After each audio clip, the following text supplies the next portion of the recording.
নন্দীগ্রাম রাজ্য রাজনীতির হটস্পট। এই নন্দীগ্রাম কেন্দ্র থেকে বিজেপি প্রার্থী শুভেন্দু অধিকারী তিনি মনোনয়ন জমা দিয়েছেন, শোভাযাত্রা করেছেন, একেবারে কালারফুল ট্যাবলোতে তাকে আজকে দেখা গিয়েছে।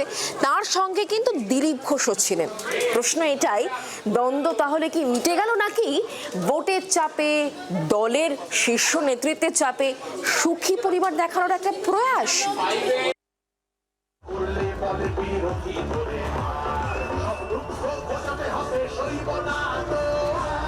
ট্যাবলোর মাথায় পাশাপাশি দাঁড়িয়ে দুজন, সেখান থেকে একজনের দলের প্রচার গানের তালে হাত নাড়ালেন, অন্যজন সৌরভের ঢঙে গলার গামছা ঘোরালেন। হাসি মুখে কথাও বললেন দুজনে। বিজেপির সঙ্গে যারা দীর্ঘদিন ধরে যুক্ত, তাদের কাছে ফেম শুধু বিরল নয়, ব্যতিক্রমী।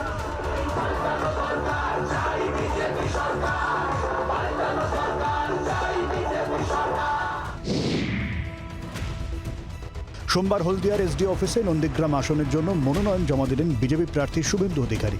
সঙ্গে ছিলেন কেন্দ্রীয় মন্ত্রী ধর্মেন্দ্র প্রধান। মনোনয়ন জমা দিয়ে বিদায় বিরোধী দলনেতার দাবি, গতবারের চেয়ে এবারের লড়াই আরও সহজ। 21-এ কিছুটা পাটিগণিতের হিসাবে টাফ ছিল, কারণ তখন নন্দীগ্রামে 64,000 মুসলিম ভোট ছিল, আর মমতা ব্যানার্জি মুসলিমদেরকে ভুল বুঝিয়েছিলেন, সিএকে এনআরসি বলেছিলেন। আজকে মুসলিমরা বুঝে গেছে যে মোদিজি আছেন, সুশাসন সুরক্ষা তারা পাবেন। আজকে মুসলিমরা ওদের চক্করে পড়ছে না, আর হিন্দুরা আরও ঐক্যবদ্ধ হয়েছেন। তাই নন্দীগ্রাম এখন অনেক সহজ। তবে আসল দৃশ্য দেখা যায় মনোনয়ন পেশের আগেই। এদিন নন্দীগ্রামের রেয়াপাড়ায় পুজো দেন শুভেন্দু, তারপর হলদিয়ার কদমতলায় বিজয় সংকল্প সভায় যোগ দেন। সেখানে উপস্থিত ছিলেন কেন্দ্রীয় মন্ত্রী ধর্মেন্দ্র প্রধান সহ দলের রাজ্য ও জেলার নেতারা। এরপর সেখান থেকেই ট্যাবলোয় চেপে হলদিয়া এসডি অফিসে যান শুভেন্দু।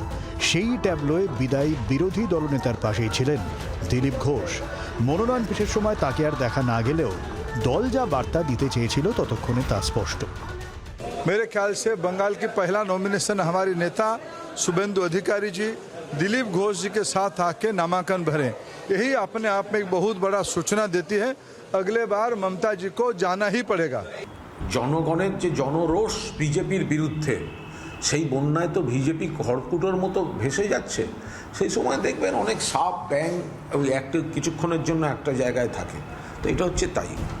বিজেপি প্রার্থী ঘোষণার আগেই নন্দীগ্রামে শুভেন্দুর নামে দেয়াল লিখন শুরু হয়ে গিয়েছিল, যা নিয়ে নিজের আপত্তির কথা হাবে ভাবে বুঝিয়ে দিয়েছিলেন দিলীপ। এবার সেই শুভেন্দুর মনোনয়ন যাত্রায় দিলীপের উপস্থিতি শুধু বিরোধীদের জন্য নয়, বিজেপির অন্দরেও যথেষ্ট তাৎপর্যপূর্ণ বলে মনে করছে রাজনৈতিক মহল। ক্যামেরায় পার্থর সঙ্গে অডুমাংশুর রিপোর্ট, জি 24 ঘন্টা।